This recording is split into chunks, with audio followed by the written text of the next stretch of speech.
छत्रपती संभाजीनगरमध्ये इम्तियाज जलील यांच्या गाडीवर नाराज कार्यकर्त्यांचा हल्ला, जलील यांना मारण्याचा प्रयत्न। काही गुंडांकडून पोलिसांसमोरच माझ्या गाडीवर हल्ला आणि गुंडांना भाजप तसंच पालकमंत्र्यांचं संरक्षण। जलील यांचा भाजपसह शिरसाठांवर निशाणा, तर हल्ला झाल्यानंतर इम्तियाज जलील यांची ही प्रतिक्रिया।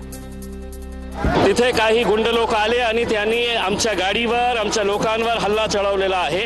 पोलिसांच्या समक्ष तिकडे जिंची पोलीस स्टेशनचे पीआय आणि त्यांची फुल फोर्स होती, त्यांच्या समोर। म्हणजे याचा अर्थ हे आहे की त्यांना पोलिसांचीही भीती वाटत नाही। जलील यांनी पैसे घेऊन तिकीट वाटली, कार्यकर्त्यांना देशोधडीला लावलं, संजय शिरसाठ यांचा आरोप। तर जलील एक नंबरचा खोटारडा माणूस म्हणत शिरसाठांनी आरोप फेटाळले। इम्तियाज जलील हा एक नंबरचा खोटारडा माणूस आहे। ब्लॅकमेल करण्यामध्ये सर्वात माहिर असलेला हा इम्तियाज जलील आहे। जे कार्यकर्त्यांनी हल्ला केला ना, त्यांनी यासाठी केलंय की याच्यासाठी जीवाला जीव देणार ते कार्यकर्ते होते। भाजपच्या पदाधिकाऱ्यांनी हल्ला केला हा आरोप खोटा। जलील यांचेच कार्यकर्ते त्यांच्या विरोधात बंड करतात आणि ते भाजपवर आरोप करतात, हे चुकीचं आहे। या आरोपांमध्ये काहीही तथ्य नाही। भागवत कराड यांनी जलील यांचे आरोप फेटाळले। दंडात खोटा आरोप आहे। मराठीत एक म्हण आहे, नाचता येईना अंगण वाकडे। एमआयएमच्या पायाखालची वाळू घसरलेली आहे। त्यांचेच कार्यकर्ते त्यांच्या विरोधात बंड करतायत आणि भाजपवर आरोप करतायत, हा चुकीचा आहे। या आरोपात काही तथ्य नाही आहे। तर ज्या भागात जलील यांच्यावर हल्ला झाला तिथे भाजपचा उमेदवार नाही। जलील यांनी पैशाचा व्यवहार करून तिकीट वाटली आहेत आणि यामधूनच त्यांच्यावर हा हल्ला झाला। भाजपच्या अतुल सावेंचीही या प्रकरणावर प्रतिक्रिया। ज्या भागात त्यांच्यावर हल्ला झाला त्या भागात भारतीय जनता पार्टीचा कोणीही उमेदवार नाही आणि ज्यांनी हल्ला केला ती सगळी लोक त्यांच्याच पक्षातली मंडळी आहेत। ज्यांना तिकीट दिलं नाही त्या लोकांनी त्यांच्यावर हमला केलेला आहे। हिंदू समाजाबरोबर अशी मस्ती करू पाहतात तर कर्म मागे लागतंच। गाडीवरच हल्ला झालाय, चपलांचा हार घातला तर आश्चर्य वाटायला नको। जलील यांच्या गाडीवरील हल्ल्यावर नितेश राणेंची टीका। समाजाबरोबर अशी मस्ती करू पाहतात, कधी ना कधी कर्म मागे लागतंच। म्हणून मला असं वाटतं फक्त गाडीवरच हल्ला झालेला आहे। जास्त वळवळ केली तर उद्या चपलांचा पण हार घातला तर आश्चर्य वाटायला नको। पक्षातील नाराजांची मोड बांधण्यासाठी ओवैसी आता मैदानात। एमआयएम मधील नाराज नेत्यांशी आज 1 to 1 चर्चा करण्याची शक्यता। एमआयएम मधील 22 माजी नगरसेवकांना तिकीट नाकारलं। छत्रपती संभाजीनगरमध्ये उमेदवारी नाकारल्यानं एमआयएमचे कार्यकर्ते नाराज। इम्तियाज जलील यांना काळे झेंडे दाखवण्याचा यावेळी प्रयत्न झाला। तर हल्ला करणाऱ्यांच्या हातामध्ये हिरवे झेंडे सोडून काळे झेंडे आले असतील। 16 तारखेला निकालानंतर हिरव्या आणि काळ्या झेंड्यांचा अर्थ कळेल। गाडीवरील हल्ल्यानंतर इम्तियाज जलील यांची या संदर्भात प्रतिक्रिया। बहुतेक त्यांच्याकडे हिरवे झेंडे नसेल, त्यांच्या हातात काळे झेंडे आले असेल। राजनीतीमध्ये हे सगळं प्रकार होतच राहणार। 16 तारखेला तुम्हाला जेव्हा निकाल येईल तर तुम्हाला कळेल ते काळे झेंडेचा अर्थ काय आहे आणि हिरवे झेंडेचा अर्थ काय आहे। सध्या भाजपसोबत एमआयएम आणि काँग्रेसच्या युतीवरून नाराजी व्यक्त केली जाते। वातावरण चांगलंच तापलंय। कोणी काय म्हटलंय, काय प्रतिक्रिया दिल्या आहेत पाहूयात।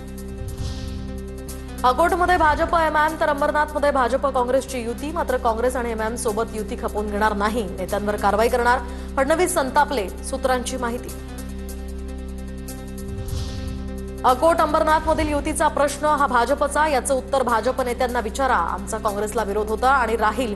खासदार श्रीकांत शिंदेंची प्रतिक्रिया। तर मुख्यमंत्र्यांच्या युती संदर्भात नाराजीच्या मुद्द्यावर विचारलेल्या प्रश्नावर त्यांचं स्वागत आहे, अशी ही प्रतिक्रिया। हा सर्वस्वी प्रश्न जो आहे हा भारतीय जनता पार्टीचा आहे। तुम्ही हा प्रश्न जर त्यांच्या नेत्यांना विचारला तर ते चांगल्या प्रकारे त्याचं विस्तृत स्वरूपामध्ये जे आहे हे उत्तर हे देऊ शकतील। काँग्रेसला जो आहे हा आमचा विरोध होता आणि पुढे देखील तीव्र विरोध राहील। संजय राऊतांचं भाजपबद्दल वादग्रस्त वक्तव्य। अकोट पासून मीरा भाईंदर पर्यंत भाजपची एमआयएमशी छुपी किंवा उघड युती, त्यांना काँग्रेस मुक्त भाजप करायचं होतं। अर्धी काँग्रेस भाजपात सामील करून घेतली आहे, उरलेल्यांसोबत युती करतायत, राऊतांची टीका।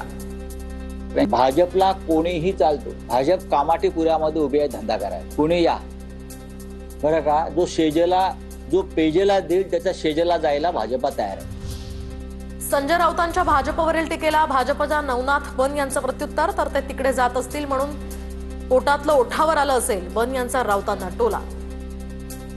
गप्पा कोणी करावे, संजय राऊतांनी करावा कदाचित संजय राऊत कामाठीपुऱ्यामध्ये जास्त जात असतील, म्हणून संजय राऊतांना हा शब्द त्यांच्या तोंडामध्ये आठवला. अंबरनाथमध्ये भाजपला पाठिंबा नाही, भाजपसोबत जाणारही नाही. भाजपसोबतच्या युतीसंदर्भात तालुकाध्यक्षांकडून स्पष्टीकरण मागवलं. हर्षवर्धन सपकाळांची यावर प्रतिक्रिया. तर भाजप आणि एमआयएम एकाच थाळीचे चट्टेपट्टे आहेत. काँग्रेसचे प्रदेशाध्यक्ष हर्षवर्धन सपकाळ यांची टीका. अंबरनाथमध्ये काँग्रेसचे 12 नगरसेवक हे निवडून आलेले आहेत आणि काँग्रेसचा नगराध्यक्ष पदाचा उमेदवार होता. भारतीय जनता पार्टीशी कुठल्याही प्रकारचा संबंध हा निवडणूक लढताना आमचा अजिबात नव्हता. काँग्रेसचे अंबरनाथचे शहराध्यक्ष प्रदीप पाटील यांचं निलंबन. सपकाळांच्या आदेशानंतर प्रदीप पाटील यांच्यावर ही कारवाई. अंबरनाथमध्ये भाजप आणि काँग्रेसची आघाडी, तर भाजपसोबत आघाडी केल्यानं सपकाळांची शिस्तभंगाची ही कारवाई. अंबरनाथ काँग्रेसचे शहराध्यक्ष प्रदीप पाटील हे 12 नगरसेवकांसह आता भाजपात जाणार असल्याची चर्चा. अंबरनाथमध्ये भाजपसोबत युतीनंतर काँग्रेसमधून पाटलांचं निलंबन. तर आता हर्षवर्धन सपकाळ यांना युतीसंदर्भात सांगितलं होतं, मात्र पैसे न दिल्यानं सपकाळांनी कारवाई केल्याचा प्रदीप पाटील यांचा आरोप.